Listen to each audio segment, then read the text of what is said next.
let's get going and see where it happens. We're gonna how do we record this thing? Already Record started and recording. transcribe. There it is. Um okay. Is it recording? Yeah, okay. Chloe already did that because Chloe's on top of everything. Thank you, Chloe. All right. Welcome to our Black History Month movie discussion. We are going to talk about the movie Selma today. I am one of your hosts. I am Dr. Karen Wisley.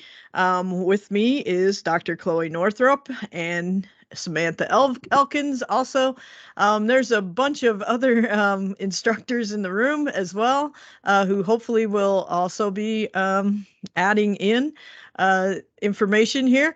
But before we get started on it, it's my custom whenever we talk about movies to sort of introduce the movie by reading the log line or the brief description of the film, and then I go over the main cast members and explain where you may have seen them before. Because when I watch movies, that is something that always is in the back of my mind. All right, so the log line for Selma is this: a chronicle of Dr. Martin Luther King Jr.'s campaign to secure equal voting rights via an epic march from Selma to Montgomery, Alabama in 1965. The movie stars David Oyelowo as Martin Luther King Jr. He is a mainly a British stage actor, so there aren't a whole lot of things that you probably have seen him in, but that's changing every day. Carmen Ejogo as Coretta Scott King. Some of us probably know her as the American Minister of Magic, Serafina Pickery, in Fantastic Beasts and Where to Find Them. So we have two Brits playing Americans, and that's, something. Here's the third one. Tom Wilkinson stars as Lyndon Johnson. You may remember him from The Patriot, where he played uh, General Cornwallis. There are a bunch of other people who are portrayed in this film. Um, Stephen James, who plays John Lewis. John Lewis was at the front of the line of protesters in Selma, so he's kind of important. You may know him from playing Jesse Owens in the movie Race, or if Beale Street Could Talk, or 21 Bridges, which is a great intense movie starring Chadwick Boseman. Finally, the last one we're going to mention is Oprah Winfrey as Annie Lee Cooper, the lady trying to register to vote. Um, if you don't know where you've seen her before, you probably need to crawl out from under a rock that you've been under for 40 years, maybe. Has Oprah been Oprah for like 40 years? Has it A been long 40? time. Yeah. Okay. Yeah, she's been Oprah. You know Oprah. Everybody knows Oprah. Selma was directed by Ava DuVernay and was released in 2014. It had two Oscar nominations for Best Picture, which it did not win because Birdland won. Boo. And then Common and John Legend won for their original song "Glory," which is over the end credits. So it always makes me cry. Full disclosure, I'm a crier. So all right. What did we think about this movie? My thought on it, aside from the I wish that there were American actors playing American people occasionally, just occasionally. Not every American person has to be played by an American actor, but once in a while it would be nice. Aside from that, I think it's a good movie. I like the message of it as far as historical correctness. It jumbles some things together in order to help the line, the storyline. I think that there are some very important scenes in this movie. Um And so let's go around the horn, see what do Dr. Northrop and Samantha and others have to say about it. Go ahead.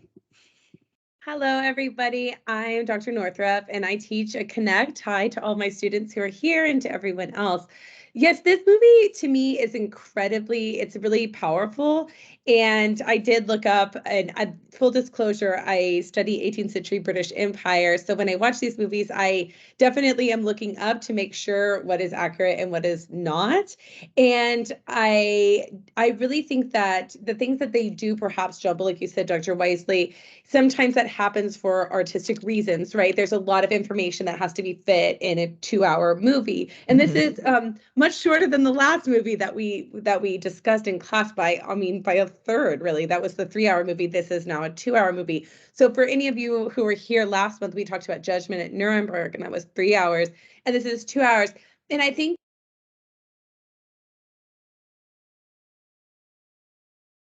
someone in the meeting muted me. Okay. Even though we are having a movie that's perhaps shorter, I think that the emotional, we definitely see, I would say, like a different kind of movie than the last one that we discussed. This one really is able to play up a lot of the very dramatic scenes with these incredible actors. And it really, I think, with the music and with the sets and with everything that's there, allows people to feel things in a way. And I think we had a poignant moment in the Judgment at Nuremberg movie when they had the footage, remember, of the Holocaust. And I think if we kind of make some connections between that, seeing these really important moments of U.S. history then dramatized on the screen, we're able to then, I think, have our own experience here as Americans with a similar kind of topic, at least. And I think that, yes, the music was excellent in this movie, and also just the way that it's done lets people, I think, feel the struggle and able to, I think, experience it perhaps in a new way. Reading about these things is incredibly important, but there's something about seeing it that I think allows you to feel and understand in a different way. And that's something I really enjoyed about this movie for me, is that it made me, yes, look up and say, like, okay, what exactly did happen in the things that are accurate makes you think, like, wow, this is really, really powerful to see something like that. What about you, Professor Elkins?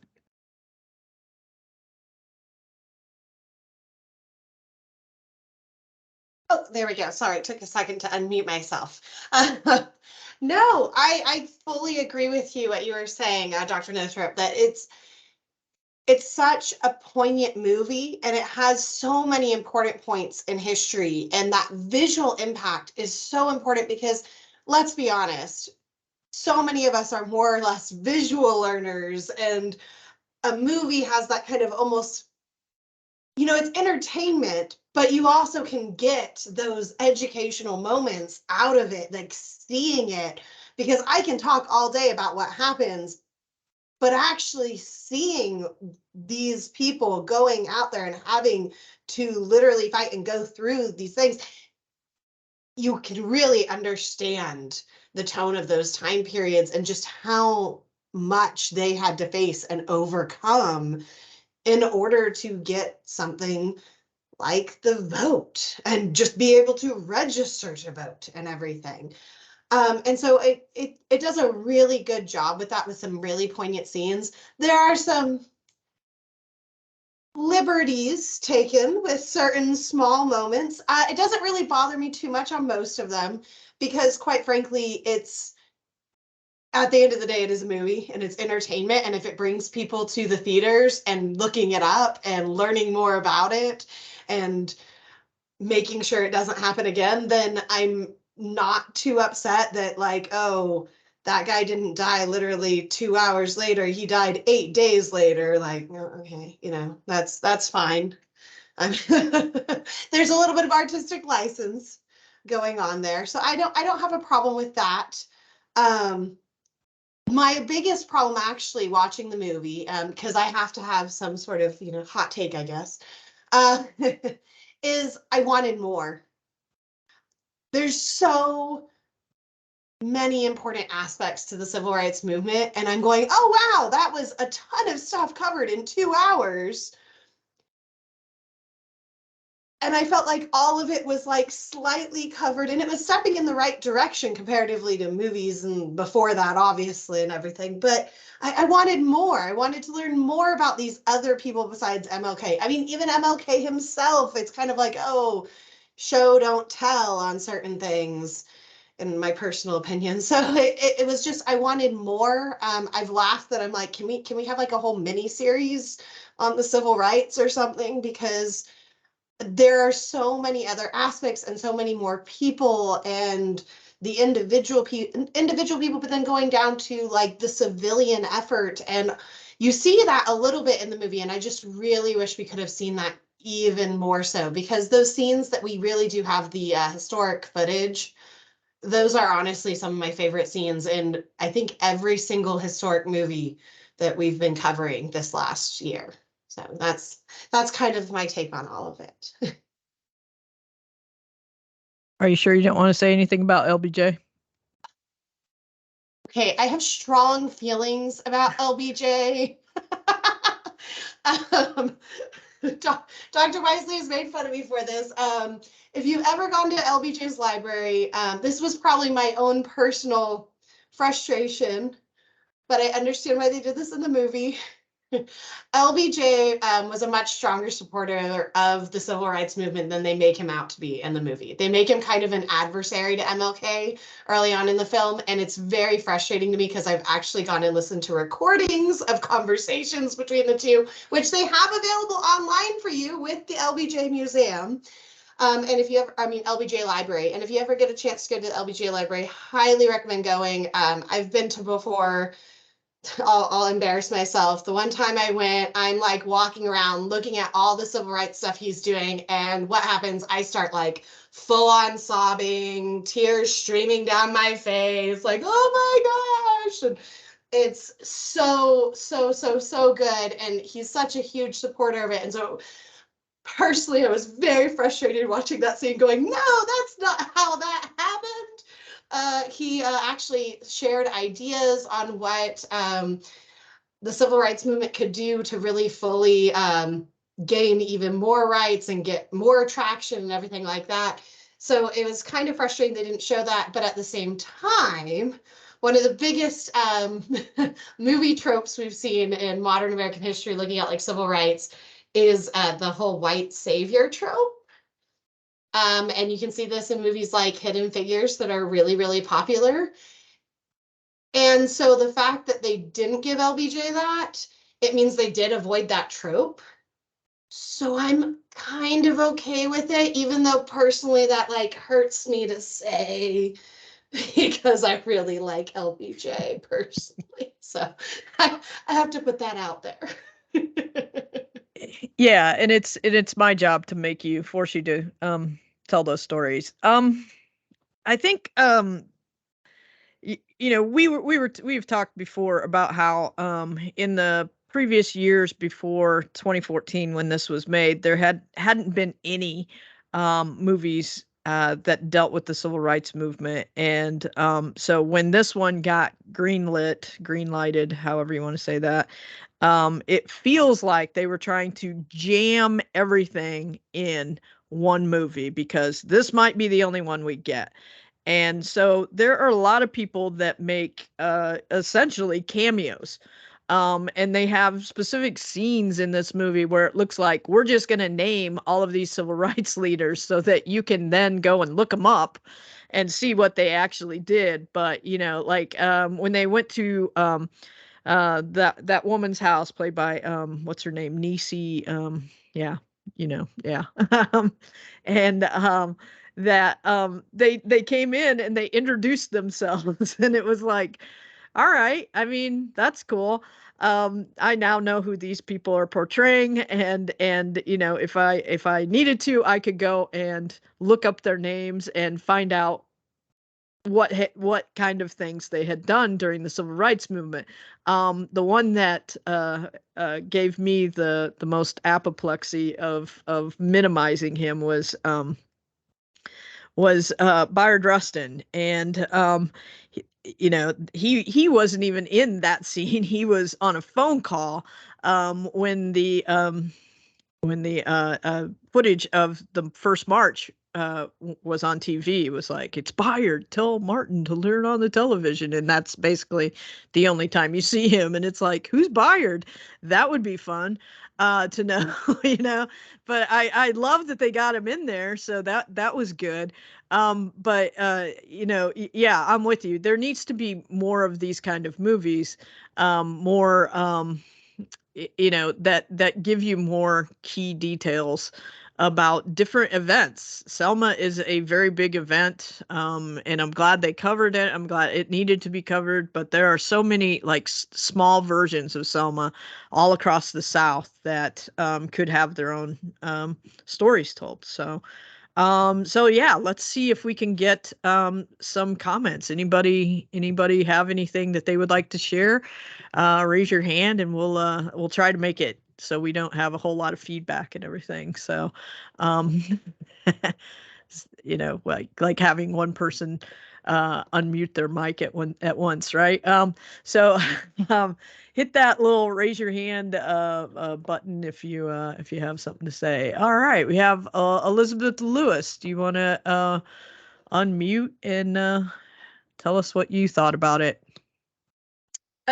I like this movie per se, but I did see some like discrepancies with the history that I know.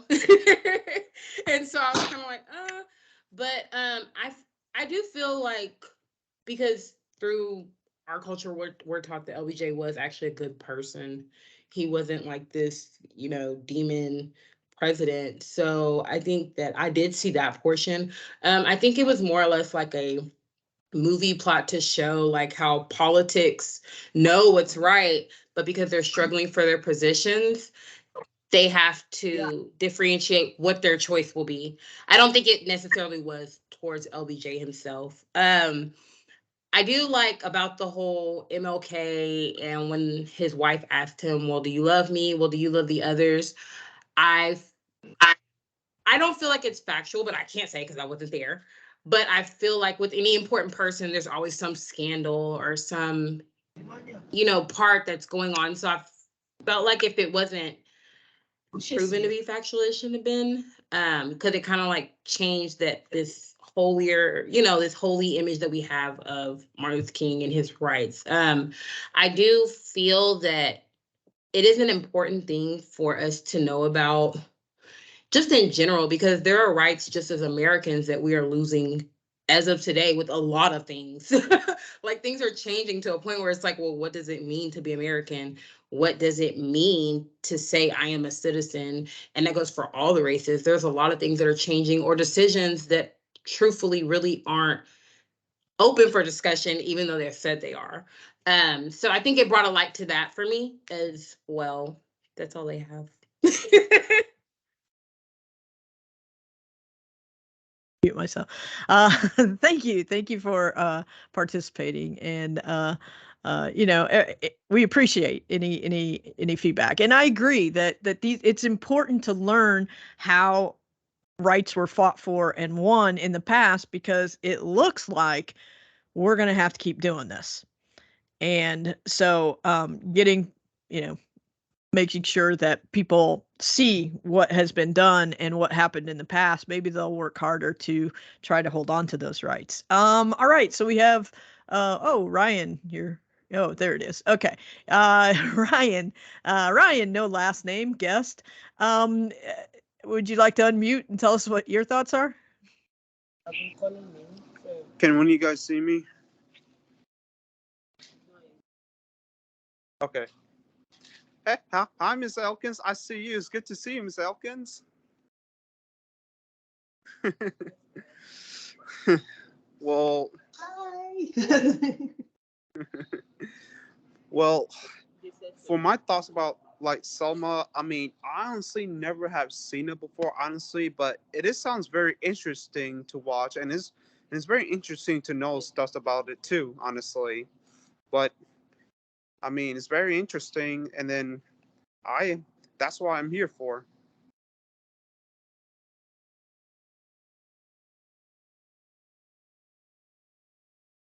All right, cool.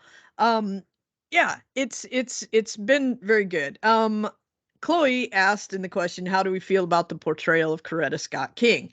I think the whole thing about Dr. King, as Elizabeth Lewis was saying earlier, it kind of does cast a little bit of light on the realness of the people who are doing this. Sometimes it's very much like the founding fathers who are oftentimes put on a pedestal, and we think that they weren't actually human beings. They were these godlike individuals who did these wonderful things, and no, they were human beings with human uh, frailties and human faults and biases and all of that. And I think that to some extent we do the same thing with our, like Martin Luther King Jr. or Ruth Bader Ginsburg, or any of these icons that we look up to, is that we forget sometimes that they are human, and that they have the human struggles as well as these superhuman struggles of trying to lead a movement and make change in the world. And so I think that it was good for that. As a historian, it introduces this whole thing about COINTELPRO, which I don't think enough people know about. COINTELPRO, all capital letters, COINTELPRO, is a counterintelligence program that was instituted by the FBI that spied on civil rights leaders. And the idea was to try to make them look bad in the public. And it's a program that I think we need to look at and study and teach about a little bit more. There was a couple of years ago, I think it was during COVID, that the movie Judas and the Black Messiah came out.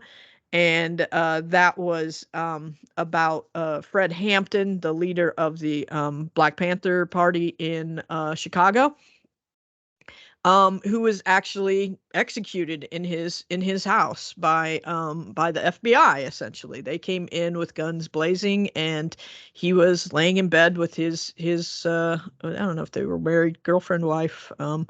She was pregnant, wasn't she? And so yeah, it kind of gives you a glimpse at how the civil rights movement was maybe not, we teach it today like everyone was like, yay, we're ready for this. And no, they were not. I tell my class that, during the height of the civil rights movement, Martin Luther King Jr.'s popularity in a poll taken was very, very low. And that was among, yes, white Americans, certainly, but also Black Americans. There were a lot of Black Americans who weren't super fond of him, particularly people who were in the movement, who were working at the grassroots level, because they were a little put out that he would come in with his SCLC, the Southern Christian Leadership Committee, Council Committee. I always forget what that last C is, but and their job was to bring attention and media coverage and all of this to massive direct action protests, civil disobedience, and then they would bring all of this attention, and then they would leave town, and the backlash would come on these grassroots organizers. And so there were a lot of people, even in the Black community, who were not super fond of Martin Luther King Jr., even during the height of the civil rights movement. And so I think it's interesting to look back and say, it wasn't just the people, the government. I mean, we have LBJ who was working in a partnership hand in hand with Martin Luther King Jr. to try to get these important pieces of legislation passed. But then we also had the FBI that was actively working against him. So I think that's a very interesting part of the portrayal. I also wanted to point out just briefly, and I feel like I'm dominating this, so come on, guys, jump in here. First of all, that the King family did not give their approval to this movie. So the speeches that Martin Luther King delivers in this movie aren't the actual speeches because the King family owns the copyright of that and they wouldn't allow it. They also didn't have any input on how these folks were portrayed. So I don't know if that makes you think twice about the accuracy of some of these conversations that are going on between MLK and his wife. But it's something to be aware of. All right. I've seen some of the criticisms when I said about Coretta Scott King is that she was really being portrayed, I would say, as like a housewife, like darning socks and stuff, when really she's an activist as well. And I think that that's something that I think was definitely part of like how they were portraying like the King family and everything. But I think that that maybe takes away a little bit from her own agency and her own. And honestly, I think many of us probably, and I compare this to Hamilton. If any of you are Hamilton fans, that this is a long life that then is, or for him not that long, but that is then put into a smaller thing, and there's so many different characters, and it just makes you want to know more about so many of the characters. And I felt that way about Coretta Scott King, who was, I mean, beautifully portrayed in this movie, but I wanted to know more about her and her own struggles. And yes, I think she was all the things in the movie. She was, a wife, a loving mother, but what else was she as well? And I think that especially at the time, that's a really powerful thing for us to look at as well. I think Vanessa, you have your hand raised.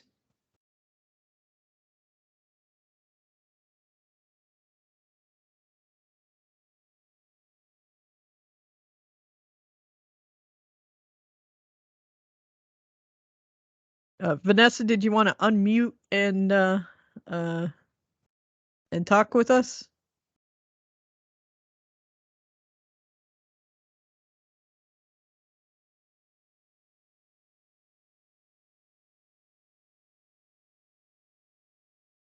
Perhaps not.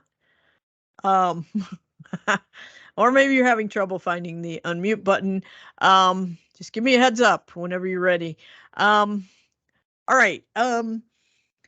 What did we think about? I think for myself, the most powerful scene in there. I mean, yes, the march and all of that, but the individual scene that I mentioned the most in my classes is the one where Oprah Winfrey is trying to register to vote, and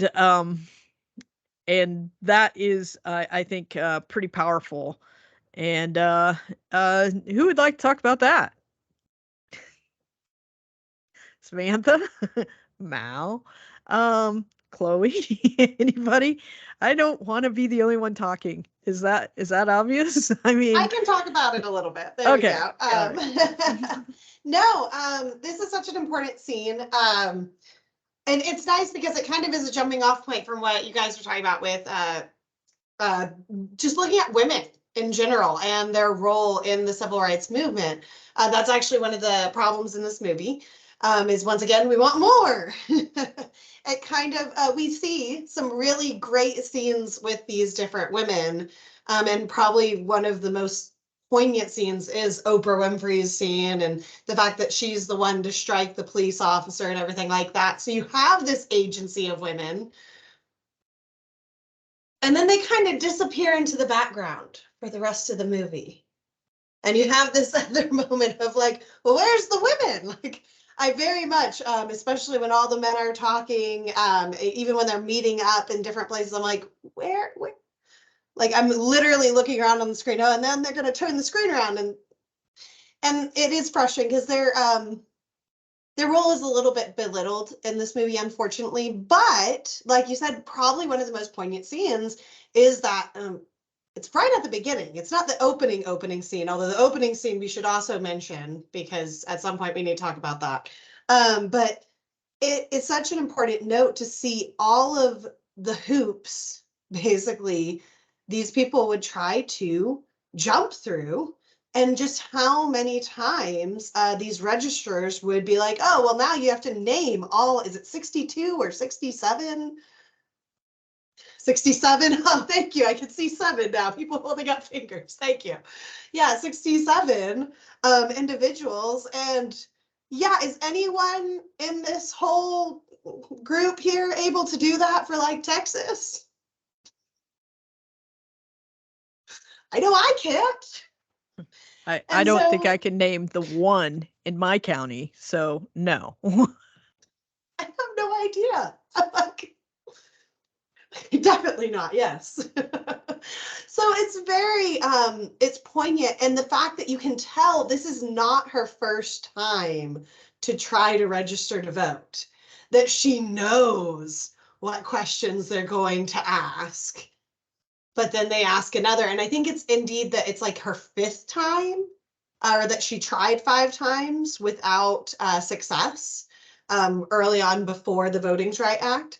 And so you really do get that feel for, even when you're not looking at a group fighting against it and you're going, okay, as an individual, I'm going to go register to vote, just how many problems, how many things were put in their way from doing exactly that. I also thought it was really powerful that the voting, the guy behind, he was making really small threats at her the whole time as well. He said, oh, you work at the rest home or something in town, don't you? You work for so-and-so. And these small things then are basically saying, like, I know you, I know where you work, I can get you fired, I can get, and he said, you're here stirring up trouble, and just to go in to register to vote. And so I think that the like that microaggressions, I guess I'm not sure if it's even micro at that point. It sounds like pretty just like basically aggressive, but still that there, I think, demonstrates really the lengths to which people would have to go to be able to even try to register to vote, but also the consequences on the other side.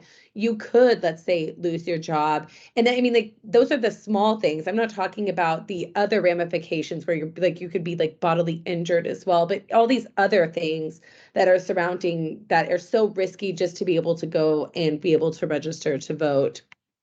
Now, I think you have your hand raised. Yeah, obviously, I mean, great movie. I really loved it, but I'm really happy you all brought up like the women aspect of the movie, because it seemed so many times that they were kind of like plot devices, and then they would kind of go to the front and then they would kind of go to the back. I was really annoyed that the women are always cooking when men are talking. I don't know if anyone else kind of noticed that. That didn't really strike me the right way. And I felt like with his wife, there was kind of this thing of, I understand what they were trying to do in presenting that not only the people in the front lines were genuinely affected by the situation, that there was implications for the people back home too.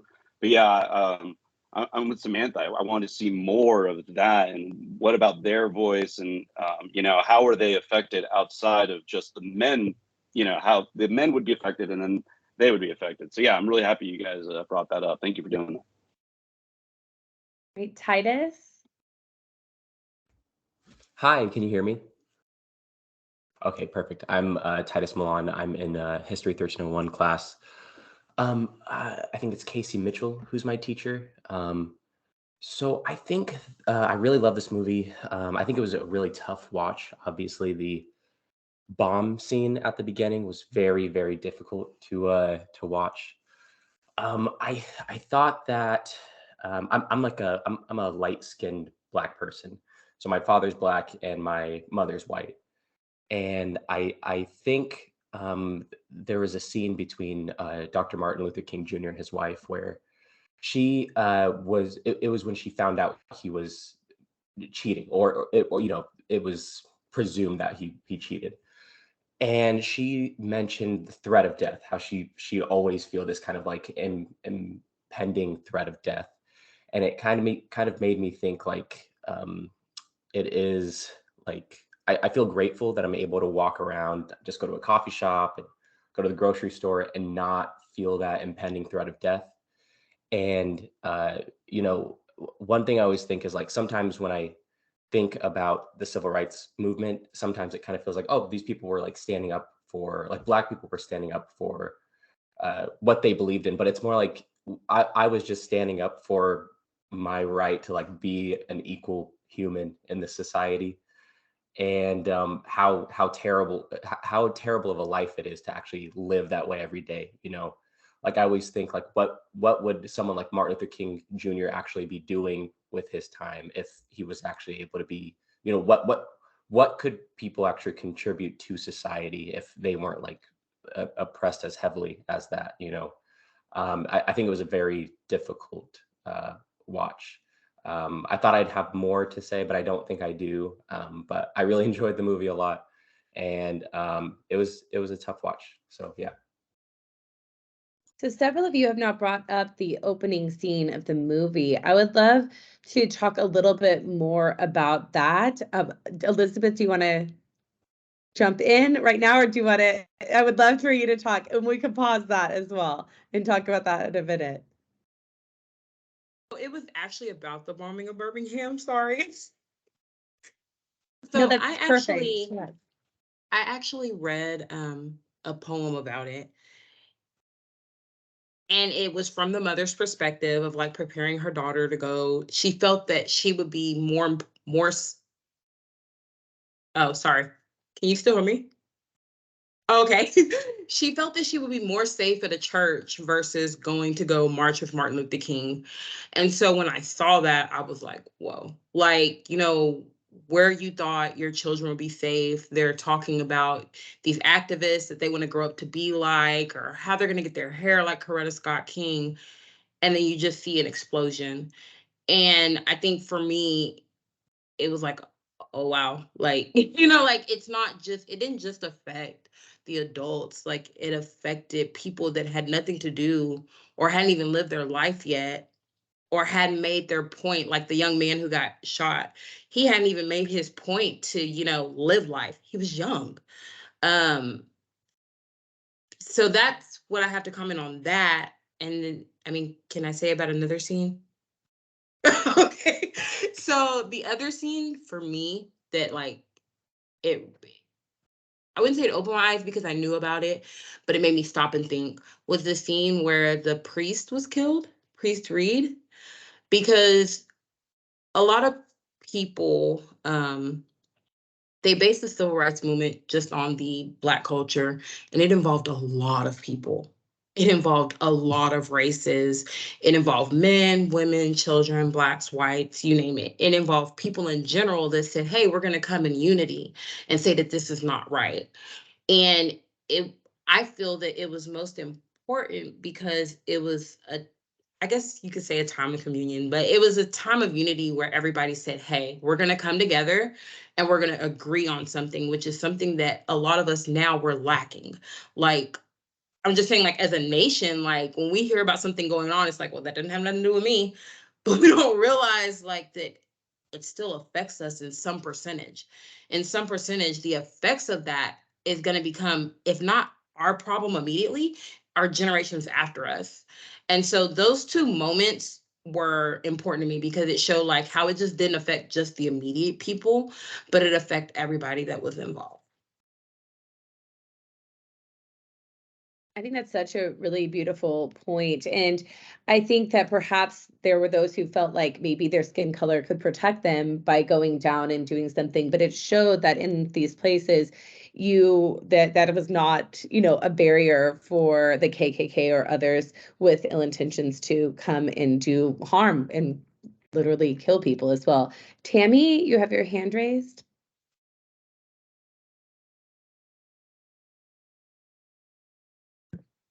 Yeah, need you to unmute, Tammy. Can you hear me now? Okay. All right. No, what I was saying is what really stood out to me was the young gentleman that was killed in the cafe when his father was there identifying the body, the coroner, and he was talking about how he was a veteran, how he had served his country, this young man. And it strikes me odd how these young Black men who went and they served our country, they went and they would die for us, that they still weren't allowed to vote.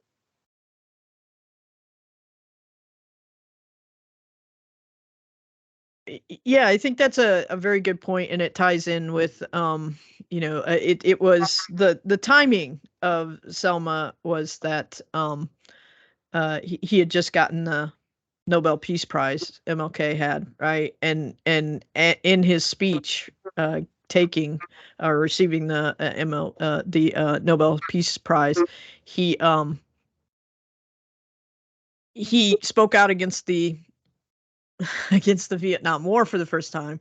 And there are those who feel like that was when it was pretty much uh he wasn't long for this earth after that, because he spoke out against the government. The FBI was actively, like I said, opposed to them, and the civil rights movement in investigating them. And they were the ones that were getting all of the threats and doing the threat analysis and trying to help him with security and all of that. And I don't want to like buy into conspiracy theorists, but there are those people, and some of them are credible historians, by the way, who believe that when he spoke out against the Vietnam War, that was essentially him signing his death warrant. So it's I think the idea that that you have an example of um sorry about that, about a veteran who had served his country and put his life on the line, and then expected, just trying to get equal treatment, is murdered in cold blood. um and then MLK, um a few years later, is going to also be murdered in cold blood, for speaking out about that very thing, about that very injustice, about how black men were dying in larger numbers in Vietnam, how they were, they weren't apt to get the same draft deferrals that white men would get, and just the unfairness of the system, and that may have led indirectly to him being killed. Mal, you wanted to say something? Yeah, specifically towards like some of the scenes, some of my favorite scenes, I suppose, from the movie were those scenes where you would see Dr. King have this like incredibly personal moment over the phone or with his family, and then they would add kind of like the report that they were like doing about the situation. So when he asks, um, someone to sing to him to remind him because he's feeling weak, to remind him that he can do this, and something like that, all of these things are being taken down. And I really appreciated that they didn't shy away from showing that, he was constantly monitored. He didn't have a time of peace. And, I think in the past, a lot of depictions have kind of shied away from, implicating the United States and their role for a lot of the things like you mentioned. So I loved that about the movies quite a bit. Yeah, and I wanted to get back to the opening scene as well, because I I've watched this movie many times, and that never that that never ceases to shock me. Because it's I haven't watched it in succession or anything like that. It's been, a couple of days since I've seen it, and I watch it and I'm like, oh, the kid's just walking down the stairs chatting like kids do. And then just the sudden violence of the boom, it like startles me every single time, even when I know it's coming. And I think that is hugely powerful in a movie, and it does, like we have said so many times as history professors, we can stand up there and talk and talk and talk and talk, and I'm sure that most of our students think that we do. But showing an image like that can be so much more powerful, because it does transport you into that moment, and you get maybe a clearer idea of the violence, the suddenness, the nowhere are you safe. You're just hanging out with your friends, and boom. I'd So like to yeah, also mention this fall, it'll be the 60th anniversary of the 16th Street bombing that's depicted there. And the four girls who died, if we think that, I mean, they were 14, they would be younger than my grandmother, who's currently still with us today. And sometimes we think like, oh, that's a long time ago. But 60 years ago is really not that long. They would still be vibrant people. I mean, in the mid 70s, I mean, perhaps, with their own grandchildren, with their own lives that they had lived. And I think that it really humanizes what happened there for sure. And for us to put that into perspective, to think, had these people been able to live, what lives they might have and what things they could have done. When I think about John Lewis being depicted there, that he just recently passed away. I mean, that's and what a life he was able to continue, but others unfortunately having that robbed away from them. So we should definitely this fall, though, I think, have some kind of thing to talk about this for that 60th anniversary, because it is still near us enough, but distant enough that people might start tending to not remember it as much. And it didn't, I mean, like, yes, those four girls died, but dozens of others are going to be injured as well. I mean, this is something that is definitely targeted. And we still see violence going against churches today. And I think that it rocks us to the core when that happens, because like you said, it's supposed to be for people a safe space for you to go to, and a place of like solemn, or a place of worship. And so when these places are targeted, it is incredibly, I would say, pointed that it's done that way. And it's meant, I think, when these locations are used, I think that it is meant to shock us, and it is meant to do all those things. It's terrorist, right? It is a terrorist act at its very nature. Yeah, and along that line, I swear to God, the library doesn't pay me, but in the library database of movies, Swank, there is a movie called Four Girls that is about the bombing. So that might be something we want to visit in the fall. And if you have time, spring break's coming up. What are you gonna do? Sit at home, watch historic movies. That's what you're gonna do. That's what all the cool kids are doing, right? So, um, maybe give that a watch. And there are a lot of movies on that Swank database that are good, and they're free to TCC students and faculty and staff. So, take a look at it. I wanted to also add something else about the Birmingham church scene and everything. So much of history, we love to bring it back to the present, because at the end of the day, we're looking at like, what is the impact? Where do we see this reflection? And there's an element of like, when they're marching, you kind of know what's going to happen. You kind of expect it. Hopefully you expected it and knew what was going to happen and weren't like 100% surprised, or else we need to be doing better jobs as history instructors and such. But when it comes to that scene, it's so innocent, and then it turns so deadly at the coin flip. And there's something about it, to me personally, and I don't know if it's because I have kids now and I have little kids that are not in the school systems yet, but I'm watching it.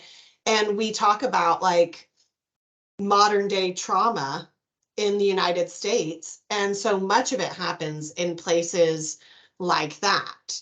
That where do we see these most recent shootings? A lot of times it is places like churches, or like, I can't help but think of like the grocery stores.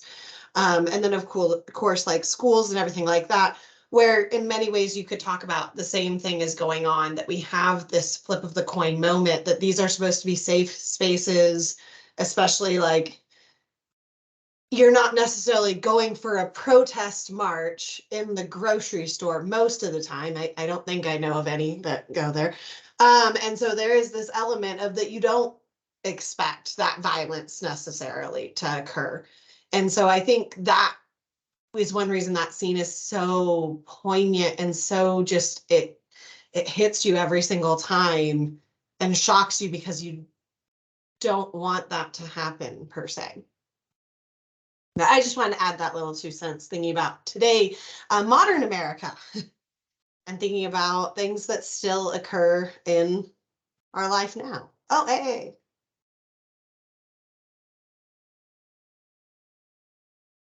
if Right. you want to go. Yeah. Go ahead, Mal. Yeah. Okay. One thing that I really love about that scene, one of my favorite directors currently, Denis Villeneuve, he talks about the importance of reminding everybody that bad things, great things happen on Tuesdays.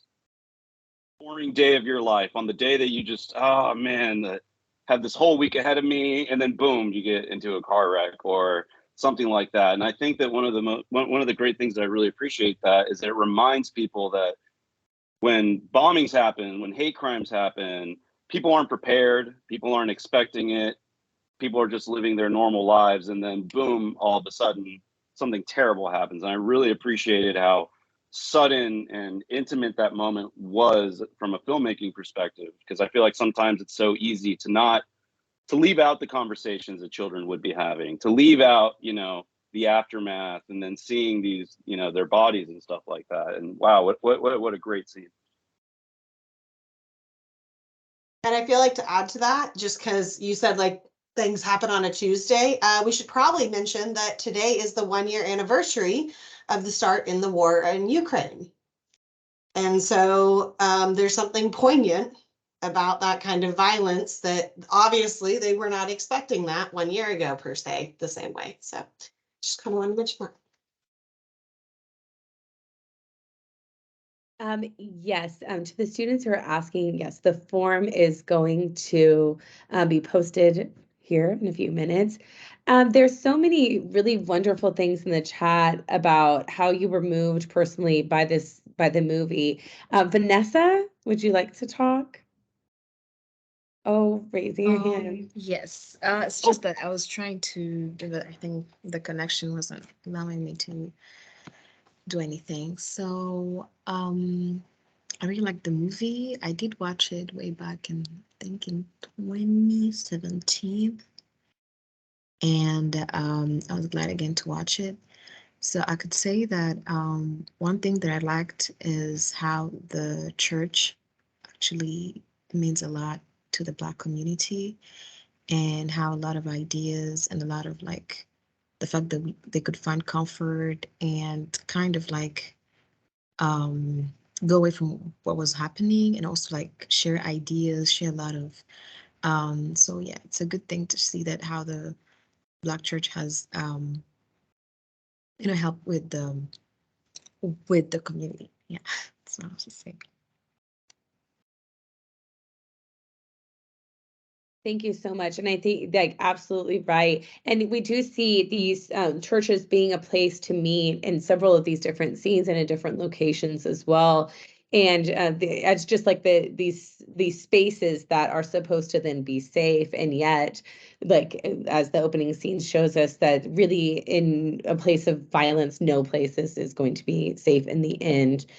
All right. And I just wanted to say too, I absolutely really love all of the things that you've been sharing here in the chat. We've definitely been reading them as this is going on.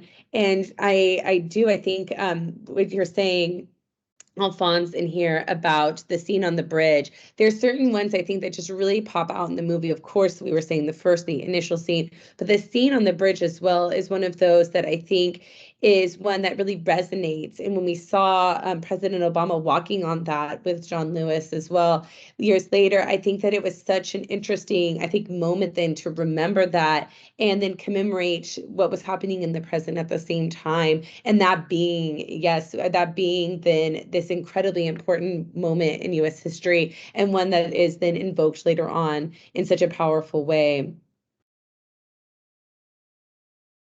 All right. And I'm looking, I think, yes, yes, Pat, would you like to say anything?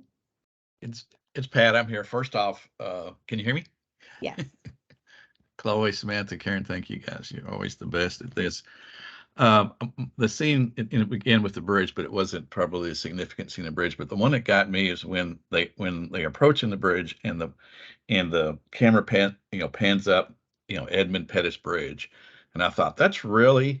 I had to back it up and think about it for a minute. That's more important than maybe I thought it was. It's kind of the doorway or the threshold to the change in the entire world. I mean, I wonder if the people, they probably didn't, but they were, were they thinking, hey, the next step I take, this is going to be something that changes the world for everybody, you know, particularly the people who have been so oppressed without being able to vote and everything. And I just wondered, and then the historians in the room probably know a little bit more about the naming of that bridge than I do, but I thought that was kind of interesting, as to how as to who the bridge was named after and everything, and that was kind of significant. And you know, that, I don't know, just the thought of what maybe there's any talk about even changing the name of the bridge. I think there is people are debate. going to make it. The next step they make is going to be heard around the world, you know, and just fantastic. The doorway to the change in the future, and to right up to this very moment in this world, the things that they did was just so significant. Just making that next step. So that was just my thought. Yeah, I think that they are.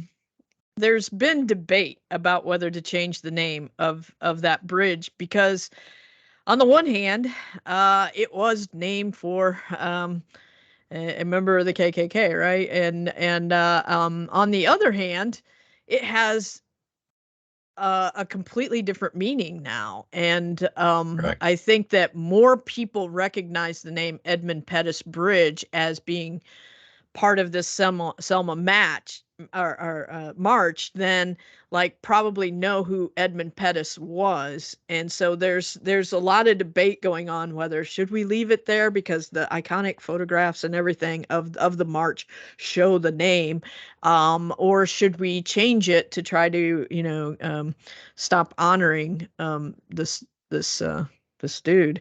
I think it's one of those great historical debates, huh? Ironic as well, Yeah. to see that being incorporated as something that person would have never wanted. Isn't there some kind of beautiful irony in that as well? Yeah. Carrie, Good wins I in see the your end. hand raised. It's delicious. I would just like to say, you know, you never know what you're going to learn when you show up somewhere, even virtually. So I appreciate all the insights I got today, and even the thought of maybe incorporating that final thought as an assignment and looking at that and having students debate that. I have the words of LBJ pulled up over here from his statement, and I also have the ballad of Birmingham. So I have a lot of new things in my brain to consider, and thanks to all the students who shared awesome insights and asked questions. It was just great. Thanks. I appreciate all of the faculty and instructors and everybody who shows up as well, because you know, you guys add a lot to this, and you know, and we appreciate all of the support obviously you're giving to your class with regard to these events. I do want to say in just a minute we'll get to the hand up. I do want to say two short things. Number one, to tie it to a past event that we had, and that is the judgment at Nuremberg, one of these that we held last month. And I want to make sure that we understand. I was a little disappointed in the movie because it showed the CBS feed of the march, and instead of the ABC feed, which was the ABC feed broke into Sunday Night at the Movie, and the movies that was showing was Judgment at Nuremberg. And so I always like to make that connection of this event to that movie, because the message of that movie is that, you know, the German people were willfully putting blinders on and claiming they didn't see or didn't know anything about the horrors of the Holocaust that were happening all around them. And the breaking into that movie to show scenes of the violence of the civil rights movement is really a powerful statement, and I think that it was important that it was broken in. So I would have liked to have seen them use the ABC version of that, but you know, it's a small thing. The other thing that I want to point out is that we do these monthly. So we will have another one on the 24th of March, and we will be celebrating Women's History Month by talking about the movie On the Basis of Sex, which again is available through the library. You can watch it through the library database called Swank. And join us for that one. We'll be putting out that information very shortly. I already have the flyers and everything. All right, having cleaned the house with that, let's hear from Louisa. You can unmute and. Good afternoon. Can you guys hear me? My name is Luisa Casablanco. I am actually taking History 1301 with Professor Casey Mitchell. I am Hispanic, so given the fact that I might not know a lot of the history that happened and back in the days with the Black community, it was very overwhelming to me to know how much they suffered and through, given the fact that they had Martin Luther King Jr. there to speak up for them. I had many moments where I hurt in a way for them because of what I saw, kind of like the bomb when Oprah Winfrey goes and she's denied to vote just because she's Black.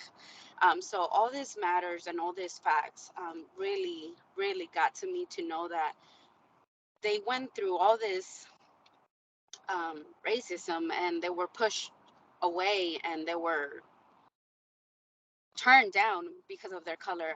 I feel like today we see some cases that it takes place sometimes with communities and with relationships between cultures. So for me, it was hard to see this, but it was great knowledge to know of how things happened and to learn. And it was very interesting to me. Um, I took time to kind of like pause it and to just reflect on what I was seeing because it was hard to see um, that suffering for them, given the fact that when the guy he was in the cafe and he was shot, like that really got to me. And many scenes from the movie. I've never seen any historical movies, so seeing this one really got to me, and I was able to appreciate and to know that there's much more to the story than what we saw in the movie. And so it was very overwhelming. It was good. I thought it was a good movie. I like to watch it again just because you always miss something of information and I like to learn more. But yes, that's my feedback. Thank you guys for having us and doing this. I've never done this in my life with a movie discussion, so I thought it was very helpful, and I think it's very helpful to learn because there's much more history out there that we might not know as students. So thank you again. We're happy to do it. And like I said, on the library, you go to the databases there. It's called Swank. For the TCC library website, search databases by alphabet. It's Swank is the name of the database, and there's a whole bunch of movies there, and many of them are historically based. Some of them aren't, but many of them are. And those are free for you to view and to stream at home. So you don't have to sign up for any new thing.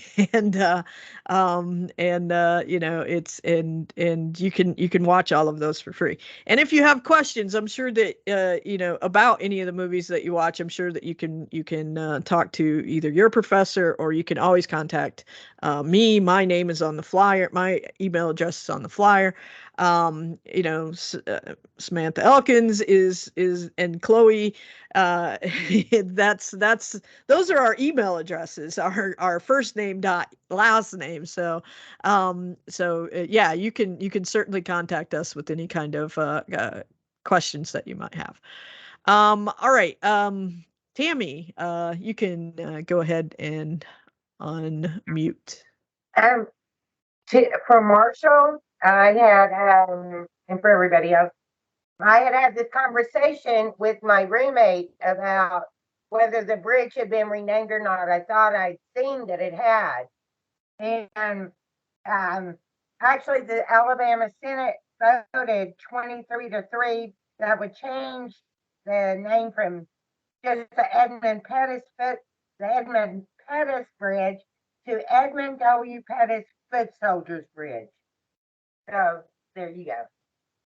That's all. Thank you so Could you say much. that That's again, the last part? to the Edmund Pettis Foot Soldiers Bridge. Yes. Thank you. That is so fascinating.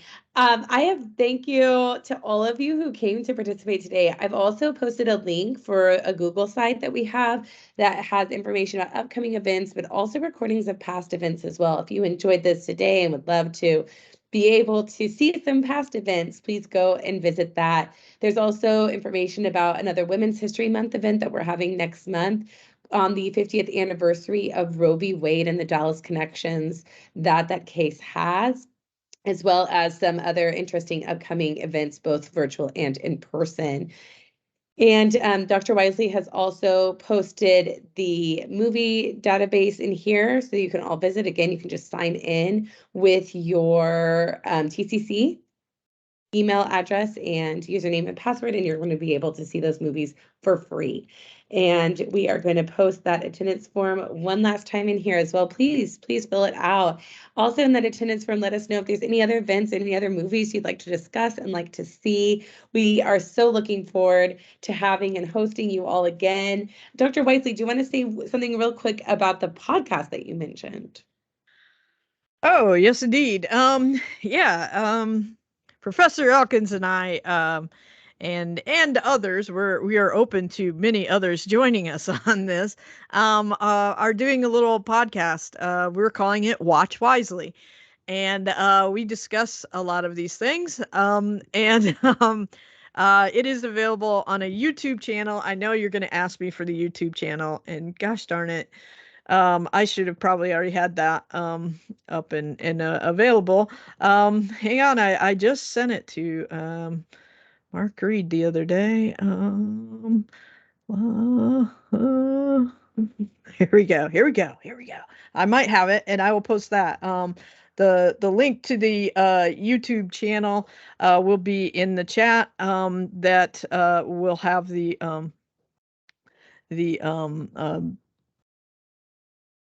all of our Watch Wisely podcast episodes. There's 4 on there. I'm working on editing number 5, which is Judgment at Nuremberg, and we also have number 6, which is Selma, that I will edit and get up there as soon as possible. But you know, I'm fairly new at the editing game, so please give me a little grace on that. So you can listen to the other versions of that, and it's smash that subscribe button, as they say. That's Thank you for that information. We're so excited to watch that. And thank you all for joining. We had about 50 people here today, and that's just amazing to be able to host something like this from all the different campuses. Welcome from wherever you are. Thank you for introducing yourself in the chat and putting such really personal things that you learned about this movie. That was really touching to see. And I just really enjoy that we're able to still meet like this. And I know that a lot of not so great things came out of COVID, but I'm going to say this is one of the more enjoyable things that we got from this, is the knowledge and the ability to be able to meet and do this. And yes, I think that what these movies are really showing us is that the themes that are in here, although historical, have really timeless things that are able to touch us. And I hope that you've learned something new today and that you're able to take that out this weekend in whatever you do. So thank you all for joining us. Please join us next month as well. And we look forward to seeing you all then. all right. Thanks, guys. Thank you guys so much.